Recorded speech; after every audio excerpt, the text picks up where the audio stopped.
बदलते भारत की शान।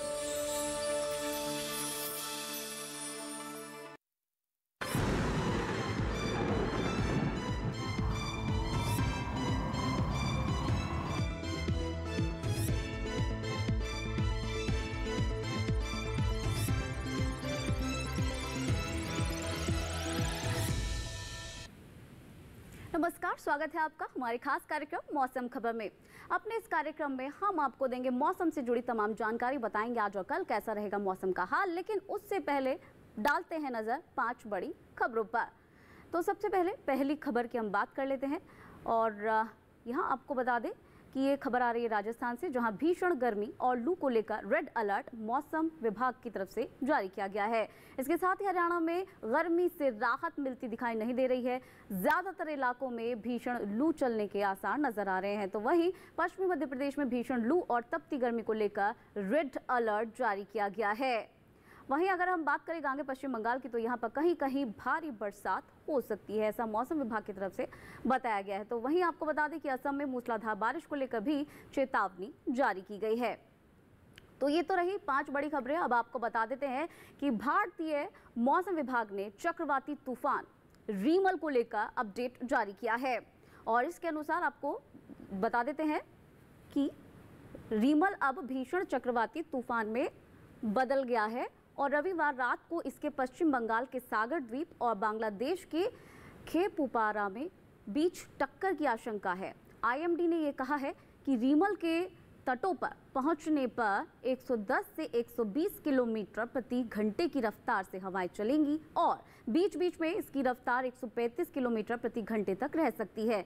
इस दौरान समुद्र में 1.5 मीटर ऊंची लहरें उठने की भी आशंका है। तो रीमल के खतरे को देखते हुए भारतीय नौसेना और एनडीआरएफ की टीम पूरी तरह से तैयार है। तो ये तो हमने बात करी मौसम को लेकर। अब आगे लिए चलते हैं आपको अपने अगले सेगमेंट में, जो कि है गर्म अपडेट। तो कहां पर किस तरीके का अपडेट है मौसम को लेकर, वो तमाम जानकारी हम आपको अपने इस सेगमेंट पे दे देते हैं। तो यहाँ आपको सबसे पहले बताते हैं कि कहाँ पर क्या स्थिति बनी हुई है गर्मी को लेकर। तो धीरे धीरे हम एक एक करके आपको बताते चलेंगे और नक्शे के द्वारा हम आपको ये सब जो जानकारी है वो समझाएंगे कि कहाँ पर किस तरीके की स्थिति बनी हुई है। जैसा कि आप हमारे पीछे नक्शा देख पा रहे हैं, इसके अनुसार आप देख पा रहे हैं कि किस तरह से लाल और संतरे और पीले और हरे रंग में से हमने बांट दिया है। आप देख सकते हैं जहां जहां लाल रंग है वहां चेतावनी जारी की गई है और जैसे कि पश्चिमी मध्य प्रदेश, पूर्वी राजस्थान, पश्चिमी राजस्थान, हरियाणा, पंजाब, चंडीगढ़, इन तमाम जगह पर रेड अलर्ट जारी किया गया है। वहीं सावधान रहने की जरूरत है पूर्वी मध्य प्रदेश में, विदर्भ में, और इसके साथ साथ नजर बनाकर रखने की जरूरत है तमाम जो हिस्से हैं, जैसे कि जम्मू कश्मीर हो गया, श्रीनगर हो गया, पूर्वी उत्तर प्रदेश, पश्चिमी उत्तर प्रदेश, बिहार और इसके साथ साथ गुजरात, इन तमाम जगह पर गर्मी को लेकर नजर बनाकर रखने के लिए कहा गया है मौसम विभाग की तरफ से। और जैसा कि अभी हमने आपको बताया कि जहां जहां लाल हिस्से हैं वहां आप देख पा रहे हैं कि भीषण गर्मी के साथ साथ जो गर्म हवाएं हैं वो चलने की चेतावनी मौसम विभाग की तरफ से जारी की गई है। हालांकि जितने बाकी के हिस्से हैं जो हरे रंग से हमने डिनोट किए यहाँ पर किसी तरीके की फिलहाल कोई चेतावनी नहीं देखी गई है। तो जिस तरह से अभी बताया, इन तमाम जगह पर गर्मी को लेकर अपडेट ये जारी किया गया है। मौसम अलर्ट किस तरीके का है वो भी हम आपको बता देते हैं कि कहां पर किस तरीके का अलर्ट जारी किया गया है मौसम विभाग की तरफ से, और ये तमाम जानकारी भी हम आपको इस नक्शे के द्वारा देंगे कि कहां पर ज्यादा अलर्ट रहने की जरूरत है, कहां पर रेड अलर्ट जारी किया गया है, कहां पर सावधान रहने की जरूरत है, कहां पर नजर बनाकर रखने की जरूरत है। तो जैसा कि आप पूर्वोत्तर के कुछ हिस्से देख पा रहे हैं जहां पर रेड अलर्ट जारी किया गया, असम, मेघालय, नागालैंड, मणिपुर, त्रिपुरा, मिजोरम, गांगे, पश्चिम बंगाल, यहाँ पर बारिश होने की चेतावनी है। इसके साथ साथ जो बादल हैं वो भी छा सकते हैं। इसके आसपास कुछ हिस्से आप देख पा रहे हैं जैसे कि उप हिमालय, पश्चिम बंगाल और सिक्किम समेत अरुणाचल प्रदेश, तो यहाँ पर सावधान रहने की ज्यादा जरूरत है। यहाँ पर हवाएं चलने का अंदेशा है। साथ ही साथ कहां पर नजर बनाने की जरूरत है वो भी हम आपको बता दें, ओडिशा और इसके साथ साथ जो दक्षिण के कुछ हिस्से हैं और इसके साथ साथ अंडमान निकोबार, भीतरी दक्षिण कर्नाटक, भीतरी उत्तर कर्नाटक, रायलसीमा, तमिलनाडु, पुडुचेरी, इन तमाम जगह, इनके आसपास के जो हिस्से हैं और उड़ीसा और उत्तराखंड, इन तमाम जगह पर जो है नजर बनाकर रखने की जरूरत है। अब आगे बढ़ते हैं, आपको मौसम पूर्वानुमान बता देते हैं कि कहां पर क्या कुछ मौसम को लेकर पूर्व अनुमान मौसम विभाग की तरफ से व्यक्त किया गया है। तो ये भी जानना बेहद ही ज्यादा जरूरत है। तो सबसे पहले हम रुक कर लेते हैं उत्तर भारत का। तो उत्तराखंड में कहीं कहीं बारिश हो सकती है, हालांकि जो इसके आसपास के कुछ हिस्से हैं, चाहे वो जम्मू कश्मीर हो, गिलगित हो, लेह लद्दाख हो, या फिर पंजाब, हरियाणा, उत्तर प्रदेश, इन तमाम जगह पर अभी बरसात नहीं होगी।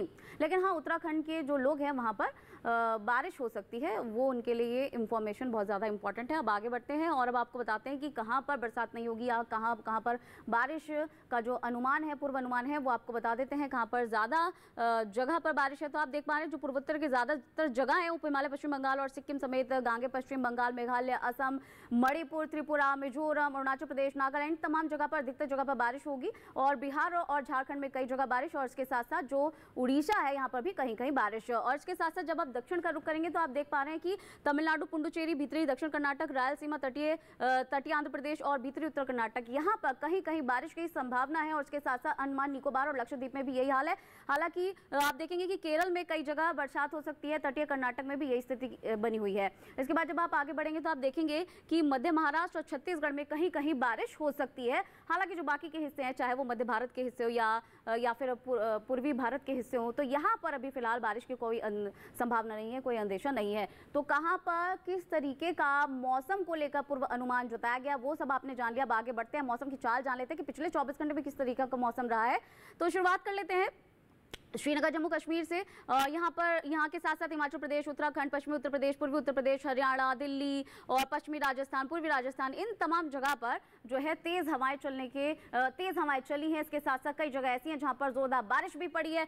और इसके साथ साथ जो हरियाणा है या फिर दिल्ली है या पूर्वी राजस्थान है या पश्चिमी राजस्थान, इन तमाम जगह पर भीषण गर्मी भी देखने को मिली है। इसके बाद जब हम आगे बढ़ेंगे, पूर्वोत्तर का रुख करेंगे, तो ज्यादातर जो पूर्वोत्तर के हिस्से हैं यहाँ पर तेज बारिश हुई है पिछले 24 घंटे में।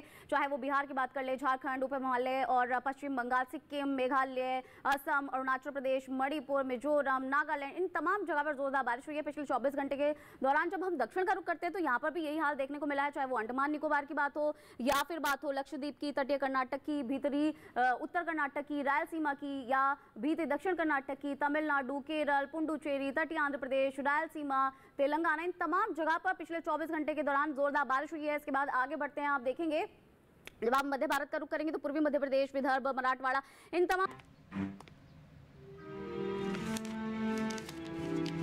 इतनी जल्दी पैसे डबल? ओ, जमा करोगे तो फिर भुगतोगे। यहाँ लो। ब्रेक के बाद एक बार फिर से आपका स्वागत है हमारे खास कार्यक्रम मौसम खबर में। चलिए कार्यक्रम को आगे बढ़ाते हैं, अपने अगले सेगमेंट का रुख कर लेते हैं। इस सेगमेंट में हम आपको तापमान से जुड़ी तमाम जानकारी देंगे कि कहां पर कितना अधिकतम तापमान दर्ज किया गया, कहां पर कितना न्यूनतम तापमान दर्ज किया गया और कितना इनमें अंतर दर्ज किया गया। तो शुरुआत करते हैं सबसे पहले अधिकतम तापमान को लेकर। और आप देख पा रहे हैं जो पूर्वोत्तर के कुछ हिस्से हैं, उप हिमालय, पश्चिम बंगाल और सिक्किम समेत मेघालय और असम, अरुणाचल प्रदेश में जो अधिकतम तापमान है वो 5 डिग्री सेल्सियस ज़्यादा दर्ज किया गया सामान्य तापमान से। वहीं पश्चिमी राजस्थान में भी यही स्थिति देखने को मिली, अधिकतम तापमान सामान्य तापमान से 5 डिग्री सेल्सियस ज़्यादा दर्ज किया गया। और इसके बाद अब आगे बढ़ लेते हैं और जान लेते हैं अन्य हिस्सों में क्या कुछ तापमान की स्थिति रही। तो आप देख पा रहे हैं कि पंजाब, चंडीगढ़, हरियाणा, दिल्ली और पश्चिमी उत्तर प्रदेश, पूर्वी उत्तर प्रदेश, पश्चिमी मध्य प्रदेश, पूर्वी राजस्थान में अधिकतम तापमान सामान्य तापमान से 3 से 5 डिग्री सेल्सियस ज़्यादा दर्ज किया गया। अब आगे बढ़ते हैं और भीतर उत्तर कर्नाटक समेत तटीय आंध्र प्रदेश का हाल जान लेते हैं। यहाँ पर अधिकतम तापमान सामान्य तापमान से 5 डिग्री सेल्सियस कम दर्ज किया गया। तो ये अधिकतम तापमान की स्थिति हम आपको बताते हैं। मैक्सिमम टेम्परेचर लगातार हम आपको बता रहे हैं कि कहाँ पर कितना दर्ज किया गया, कितना अंतर दर्ज किया गया। तेलंगाना, रायलसीमा, तमिलनाडु, केरल और पुडुचेरी में जो अधिकतम तापमान है वो सामान्य तापमान से 3 से 5 डिग्री सेल्सियस ज्यादा दर्ज किया गया, जैसा कि आप हमारे पीछे देख पा रहे हैं। इसके आगे बढ़ते हैं और अब रुख कर लेते हैं कि सबसे ज्यादा अधिकतम तापमान कहाँ दर्ज किया गया। ये पश्चिमी राजस्थान के फलौदी में दर्ज किया गया 50 डिग्री सेल्सियस। तो ये सबसे ज्यादा अधिकतम तापमान दर्ज किया गया अभी तक का। अब आगे बढ़ते हैं और न्यूनतम तापमान के बारे में बात कर लेते हैं। पश्चिमी राजस्थान में न्यूनतम तापमान सामान्य तापमान से 5 डिग्री सेल्सियस ज्यादा दर्ज किया गया। तो इस वक्त हम मिनिमम टेम्परेचर की स्थिति कहां पर कितनी रही वो हम आपको बता रहे हैं, कितना अंतर दर्ज किया गया वो बता रहे हैं। पूर्वी उत्तर प्रदेश और बिहार में न्यूनतम तापमान अगर हम देखें तो ये सामान्य तापमान से 5 डिग्री सेल्सियस ज्यादा दर्ज किया गया। अब आगे बढ़ते हैं और अब अन्य जगह में क्या स्थिति रही न्यूनतम तापमान को लेकर वो आपको बता देते हैं। मेघालय, असम, अरुणाचल प्रदेश, उप हिमालय, पश्चिम बंगाल और सिक्किम में जो न्यूनतम तापमान है वो सामान्य तापमान से 3 से 5 डिग्री सेल्सियस ज्यादा दर्ज किया गया। तो एक एक करके हर जगह का जो न्यूनतम तापमान है वो अब हम आपको बता रहे हैं। उत्तराखंड, हरियाणा, दिल्ली में जो न्यूनतम तापमान है वो सामान्य तापमान से 3 से 5 डिग्री सेल्सियस ज्यादा दर्ज किया गया। तो स्थिति बता रहे हैं कि कहां पर किस तरीके का तापमान जो है वो रहा। अब आगे बढ़ते हैं, विदर्भ और तेलंगाना का रुख कर लेते हैं। यहाँ पर जो न्यूनतम तापमान है वो सामान्य तापमान से 1.6 से 3 डिग्री सेल्सियस कम दर्ज किया गया। अब आगे बढ़ते हैं और अन्य जगह का तापमान की स्थिति जान लेते हैं कि कितना न्यूनतम तापमान दर्ज किया गया। और अब बताते हैं आपको कि सबसे कम न्यूनतम तापमान कहां दर्ज किया गया। ये पश्चिमी उत्तर प्रदेश के मुजफ्फरनगर में दर्ज किया गया 23.9 डिग्री सेल्सियस। तो ये सबसे कम न्यूनतम तापमान की स्थिति रही। तो ये तो आपने जाना कि कहां पर कितना जो तापमान का डिफरेंस है वो दर्ज किया गया। अब देश के अन्य कोनों में तापमान की क्या कुछ स्थिति रही वो हम आपको एक नजर में दिखा देते हैं।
तो ये जाना अपने तापमान का हाल और भी जानकारी आपके साथ साझा करेंगे, लेकिन उससे पहले लेंगे एक छोटा सा ब्रेक। तब तक बने रहिएगा डीडी किसान पर।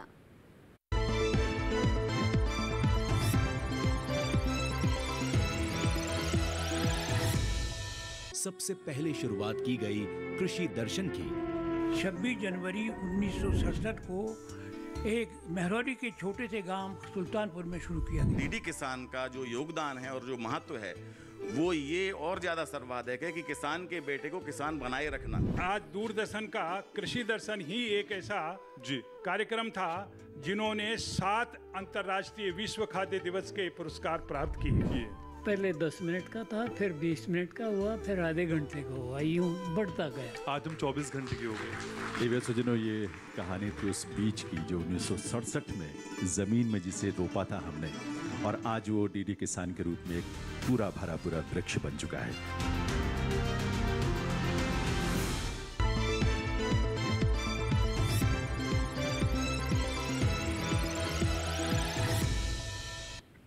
के बाद एक बार फिर से आपका स्वागत है हमारे खास कार्यक्रम मौसम खबर में। चलिए कार्यक्रम को आगे बढ़ाते हैं, अपने अगले सेगमेंट का रुख करते हैं। इस सेगमेंट में हम आपको बताएंगे एयर क्वालिटी इंडेक्स के बारे में कि कहां पर कितना वायु गुणवत्ता सूचकांक दर्ज किया गया। और इसकी शुरुआत हम सबसे पहले करते हैं राजधानी दिल्ली से। तो दिल्ली में जान लेते हैं यहाँ पर 190 AQI दर्ज किया गया, जो कि संतोषजनक स्थिति में माना जाता है। दिल्ली के बाद हम आगे बढ़ते हैं और अब रुक कर लेते हैं पुणे का। यहाँ पर AQI 74 दर्ज किया गया और ये अच्छी श्रेणी में माना जाता है क्योंकि ये 100 से कम है। पुणे का आपने जान लिया एयर क्वालिटी इंडेक्स। अब मुंबई का रुख कर लेते हैं। मुंबई में एयर क्वालिटी इंडेक्स 75 दर्ज किया गया और ये भी अच्छी श्रेणी में माना जाता है। मुंबई के बाद कोलकाता में ये 161 दर्ज किया गया और ये सेटिस्फैक्ट्री कैटेगरी में माना जाता है। कोलकाता के बाद आगे बढ़ते हैं और अब हम रुख कर लेते हैं लखनऊ का। यहाँ पर ये 129 दर्ज किया गया, जो कि संतोषजनक स्थिति में माना जाता है। लखनऊ के बाद अब हम आगे बढ़ते हैं और जान लेते हैं पटना का हाल। पटना में AQI 133 दर्ज किया गया, जो कि संतोषजनक स्थिति में माना जाता है। इसके बाद हैदराबाद में ये 82 दर्ज किया गया, जो कि अच्छी श्रेणी में माना जाता है। तो वायु गुणवत्ता सूचकांक हम आपको लगातार बता रहे हैं कि कहाँ पर कितना दर्ज किया गया। अहमदाबाद में ये 100 दर्ज किया गया, जो कि संतोषजनक स्थिति में माना जाता है।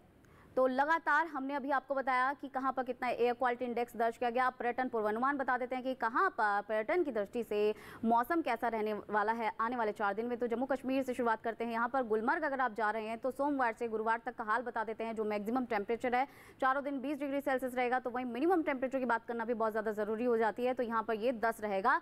मौसम की बात कर लें तो ये मिला जुला मौसम रहेगा, यानी कि थोड़ा ठंडा रहेगा और थोड़ी धूप रहेगी।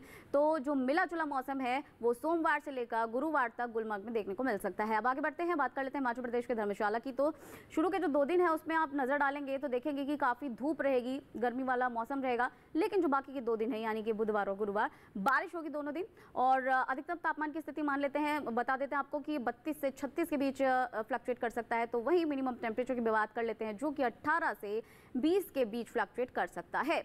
तो हिमाचल प्रदेश के धर्मशाला में जो 4 दिन है आने वाले, कैसा रहेगा मौसम का हाल आपने जान लिया। उत्तराखंड के केदारनाथ की बात कर लेते हैं। चारों दिन मिला जुला मौसम रहेगा, अच्छा खासा मौसम रहेगा। और अगर हम टेम्परेचर की बात करें तो मैक्सिमम टेम्परेचर आप देख पा रहे हैं स्क्रीन पर कि 2.7 से ये 3.7 तक फ्लक्चुएट कर सकता है। मिनिमम टेम्परेचर की बात करें तो ये -2.6 से -4.5 से लेकर 1.6 तक फ्लक्चुएट कर सकता है।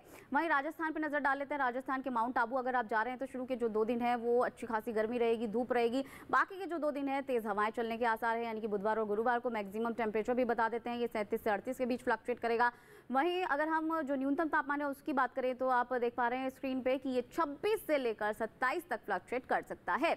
तो माउंट आबू में आने वाले 4 दिन यानी कि सोमवार से गुरुवार तक पर्यटन की दृष्टि से कैसा रहेगा मौसम का हाल वो आपने जान लिया। अब आगे बढ़ते हैं, पश्चिम बंगाल का रुख कर लेते हैं। जलपाईगुड़ी अगर आप जा रहे हैं तो शुरू के 3 दिन यहाँ पर बारिश रहेगी और चौथे दिन अच्छा खासा मिला जुला मौसम देखने को मिलेगा, यानी कि धूप भी रहेगी और थोड़ी ठंड भी रहेगी। अधिकतम तापमान बता देते हैं 30 से 34 के बीच फ्लक्चुएट करेगा और जो न्यूनतम तापमान है वो चारों दिन एक समान 25 डिग्री सेल्सियस रह सकता है। तो जलपाईगुड़ी में पर्यटन की दृष्टि से मौसम पूर्वानुमान हमने आपको बताया सोमवार से गुरुवार तक कैसा रहेगा मौसम का हाल। आगे बढ़ लेते हैं और मणिपुर के इम्फॉल का रुख कर लेते हैं। पहले दिन मिला जुला मौसम रहेगा और मंगलवार से लेकर बाकी के जो 3 दिन है गुरुवार तक बारिश रहेगी और इसके साथ साथ जो अधिकतम तापमान है वो 28 से 32 तक रह सकता है और जो न्यूनतम तापमान है वो शुरू के 2 दिन 21 डिग्री सेल्सियस, तो बाकी के 2 दिन यानी बुधवार और गुरुवार को ये 20 डिग्री सेल्सियस रह सकता है।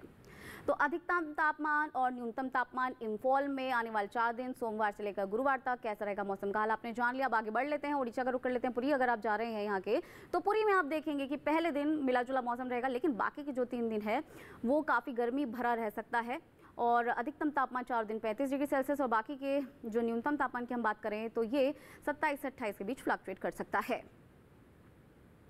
तो पुरी में हमने अभी आपको बताया मौसम का हाल पर्यटन की दृष्टि से और हम लगातार आपको बता रहे हैं कि पर्यटन की दृष्टि से कहां पर किस तरीके का हाल रह सकता है मौसम को लेकर। कर्नाटक के मैसूर का रुख कर लेते हैं। 4 दिन यहां पर बारिश होगी सोमवार से लेकर गुरुवार तक। अगर हम बात करें अधिकतम तापमान की तो ये 30 से 32 तक रह सकता है और अगर हम मिनिमम टेम्परेचर की बात करें तो ये चारों दिन एक समान 24 डिग्री सेल्सियस रह सकता है।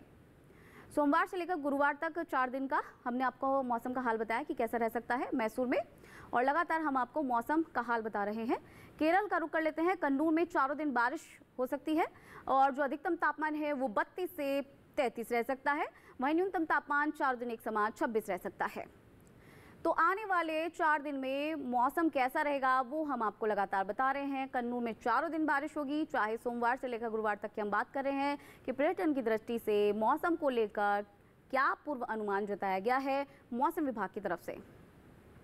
तमिलनाडु का रुख कर लेते हैं। ऊटी अगर आप जा रहे हैं तो 4 दिन यहाँ पर बारिश हो सकती है। मिनिमम टेम्परेचर की बात करें तो 14 से 15 के बीच फ्लक्चुएट कर सकता है। अधिकतम तापमान की बात करें, मैक्सिमम टेम्परेचर की बात करें तो ये 19 से 21 के बीच फ्लक्चुएट कर सकता है। 4 दिन यहाँ पर जोरदार बारिश हो सकती है सोमवार से लेकर गुरुवार तक। तो पर्यटन की दृष्टि से ऊटी में कैसा रहेगा मौसम का हाल वो आपने जान लिया। सोमवार से लेकर गुरुवार तक यहाँ पर 4 दिन बारिश होगी। मैक्सिमम और मिनिमम टेम्परेचर भी हमने आपको बता दिया। अब अपने कार्यक्रम को आगे बढ़ाते हुए अपने अगले सेगमेंट का रुख कर लेते हैं जो कि है खेती किसानी। तो यहाँ आपको बता दें कि गुजरात के जो कुछ हिस्से हैं उनको लेकर ज़्यादातर जो क्षेत्र हैं वो वहाँ के जो किसान हैं उनके लिए जो मौसम विभाग के वैज्ञानिक होते हैं उनका क्या कहना है कि किस तरह से उनको अपनी फसलों की देखभाल करना चाहिए, क्या करना चाहिए, क्या नहीं करना चाहिए, कैसे आप अच्छी फसल पा सकते हैं और क्या कुछ कर सकते हैं, ये तमाम जानकारी लेकर हमने आपके लिए एक ख़ास रिपोर्ट तैयार की है। तो एक रिपोर्ट आपको दिखा देते हैं। उत्तरी गुजरात में इस समय गर्म मौसम को ध्यान में रखते हुए किसान सब्जियों के अलावा अन्य फसलों में निरंतर सिंचाई करते रहें। इसके साथ ही यहाँ तैयार आम की समय से तुड़ाई करते रहें। यहीं इस समय तिल में कीटों की निगरानी करते रहें। मध्य गुजरात में रबी फसलों की कटाई के बाद खेतों में गहरी जुताई करें। इसके साथ ही यहाँ ग्रीष्मकालीन धान और बाजरे की कटाई करें। मध्य गुजरात में मिर्च, टमाटर और कद्दू वर्गीय सब्जियों की तुड़ाई करते रहें। दक्षिणी गुजरात के किसान मिट्टी की नमी, मौसम की स्थिति और फसलों की आवश्यकता के अनुसार सिंचाई करें। यहीं मिट्टी में नमी बनाए रखने और खरपतवार नियंत्रण के लिए फसल अवशेष, पराली और प्लास्टिक मल्च का उपयोग करें। दक्षिणी गुजरात में ही मूंग की कटाई के बाद उसे अच्छी तरह सुखा लें और फिर गहाई करें। यहीं इस समय ग्रीष्मकालीन भिंडी, बैगन, लोबिया और ग्वारफली की तुड़ाई करें। सौराष्ट्र और कच्छ में इस समय चलने वाली गर्म हवाओं को ध्यान में रखते हुए किसान खरीफ मूंगफली की बुआई फिलहाल टाल दें। सौराष्ट्र और कच्छ में ही इस समय ग्रीष्मकालीन धान, बाजरा, मूंग, उड़द और तिल की कटाई करें। इसके अलावा यहाँ के किसान सुबह और शाम के समय सब्जियों में हल्की लेकिन निरंतर सिंचाई करते रहें। तो ये तो आपने जाना कि कैसे कहाँ के किसानों को किस तरह से अपनी फसलों की देखभाल करनी चाहिए। अब आगे चलते हैं, अपने अगले सेगमेंट का रुख कर लेते हैं, जो कि है आज की फसल। आज की फसल है मूली। मूली की जो फसल है उसके बीज बोने से लेकर जब फसल तैयार हो जाती है तब तक क्या कुछ करना चाहिए, क्या नहीं करना चाहिए, इसको लेकर एक रिपोर्ट आपको दिखा देते हैं। ये समय मूली की पूसा चेतकी किस्म की बुआई के लिए काफी अच्छा है। मूली की पूसा चेतकी की बुआई मध्य अप्रैल से अगस्त तक की जा सकती है। खास बात यह है कि ये किस्म पूरे भारत में किसी भी जगह लगाई जा सकती है। 1 हेक्टेयर में बिजाई करने पर इसकी 250 क्विंटल तक उपज ली जा सकती है। पूसा चेतकी नरम और खाने में कम तीखी होती है। इसकी लंबाई 15 से 22 सेंटीमीटर होती है। इसकी जड़ें लंबी होती हैं और मोटी होती हैं। पत्तियां थोड़ी कटी हुई और गहरे रंग की होती हैं। मूली की पूसा चेतकी किस्म बुआई के 40 से 45 दिन में तैयार हो जाती है। किसान बुआई से पहले खेतों को जोतकर एकदम समतल कर ले, साथ ही खेत में से खरपतवार को पूरी तरह से निकाल ले। बुआई के लिए 9 से 12 किलो बीज 1 हेक्टेयर के लिए काफी रहेंगे। बुआई करते समय पंक्ति से पंक्ति की दूरी 30 सेंटीमीटर और पौध से पौध की दूरी 10 सेंटीमीटर रखें। बुआई के बाद 6 से 7 दिन के अंतराल पर फसल में सिंचाई करते रहें। मूली में चेपा होने का खतरा बना रहता है। इससे बचाव के लिए उचित दवाओं का छिड़काव किया जा सकता है, लेकिन दवाओं का इस्तेमाल सिर्फ आखिरी विकल्प के रूप में ही करें। दवाओं के छिड़काव से पहले फसल पर नीम के घोल या नीम के तेल का छिड़काव करें। अगर इससे कोई फर्क नहीं आए तभी दवाओं का इस्तेमाल करें। ध्यान रखें कि विशेषज्ञों की सलाह से ही दवाओं का छिड़काव करें। तो ये तो जाना आपने आज की फसल मूली के बारे में कि किस तरह से मूली की फसल को अच्छा प्राप्त करने के लिए क्या करना चाहिए, क्या नहीं करना चाहिए। इससे पहले इसी कार्यक्रम में और भी जानकारी हमने आपके साथ साझा करी है। तो ये जानकारी अगर आप एक बार फिर से लेना चाहते हैं, इस कार्यक्रम को एक बार फिर से देखना चाहते हैं, तो आप आपके टेलीविजन स्क्रीन पर दिखाए जा रहे इस QR कोड को स्कैन करके डीडी किसान के YouTube चैनल पर जाकर इस कार्यक्रम को एक बार फिर से देख सकते हैं और एक बार फिर से ये तमाम जानकारी हासिल कर सकते हैं। तो आज के इस कार्यक्रम में बस इतना ही। फिलहाल हमें दीजिए इजाजत। नमस्कार।